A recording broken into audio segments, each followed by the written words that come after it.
தமிழகத்திலே பல கட்சிகள் இருக்கின்றன. ஆனா அதிமுகவுக்கும் மற்ற கட்சிக்கும் பல வித்தியாசம் வருது. அதிமுக கட்சியை பொறுத்த வரைக்கும் யார் பொறுப்புக்கு வந்தாலும் எளிதாக போய் நீங்க சந்திக்கலாம், உங்களுக்கு தேவையான பிரச்சனைகளை தீர்த்து வைப்பார். அதே போல அனைத்து இந்திய அண்ணா திராவிட முன்னேற்ற கழகத்தில் தங்களை இணைத்துக் கொண்டிருக்கிறவர்கள் படிப்படியாக உயர்ந்த நிலைக்கு வர முடியும்.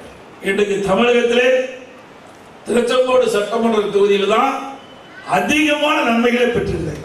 இன்னைக்கு தமிழ்நாட்டில் பல சட்டமன்ற தொகுதி இருந்தாலும் அதிமுக ஆட்சியில அதிகமா நன்மை பெற்ற தொகுதி திருச்செங்கோடு சட்டமன்ற தொகுதி.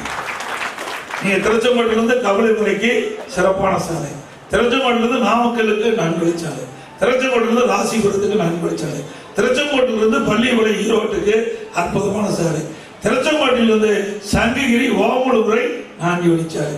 வேற எந்த தொகுதியிலையும் இப்படிப்பட்ட சாலை விரிவாக்க பணி நடைபெறல. பல ஆயிரக்கணக்கான கோடி இந்த தொகுதிக்கு தான் செலவழிக்கப்பட்டு அதன் மூலமாக இந்த பகுதி மக்கள் அதிகமாக நம்பப்பட்டிருக்கிறார்.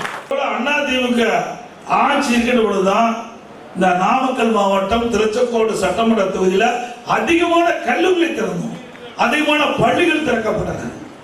வேற எந்த ஆட்சியிலையும் கிடையாது. சிந்திச்சு பாருங்க. இன்றைக்கு நம்முடைய பகுதி வளர்வதற்கு காரணம் அனைத்து இந்திய அண்ணா திராவிட முன்னேற்ற கழக அரசு. நம்முடைய பகுதியில் இருக்கின்ற இளைஞர்கள் அதிக அளவில் உயர்கல்வி படிக்கக்கூடிய வாய்ப்பை அதிமுக அரசு உருவாக்கி கொடுத்தது. அது மட்டும் இல்ல, ஒரே வருஷத்துல 11 அரசு மருத்துவக் கல்லூரி குணம் நாமக்கல்ல பிரமாணமான அரசு மருத்துவக் கல்லூரி. அதே போல சட்டக்கல்லூரி நாமக்கல்ல நாங்க தான் பல்வேறு கட்சியிலிருந்து விலகி, பல்வேறு அமைப்புகளில் இருந்து விலகி அனைத்து இந்திய அண்ணா திராவிட முன்னேற்ற கழகத்தில் தங்கள் இணைத்துக் கொண்ட அனைவருக்கும் என்னுடைய வாழ்த்துக்களையும் பாராட்டுகளையும் நேரத்தில் தெரிவித்து,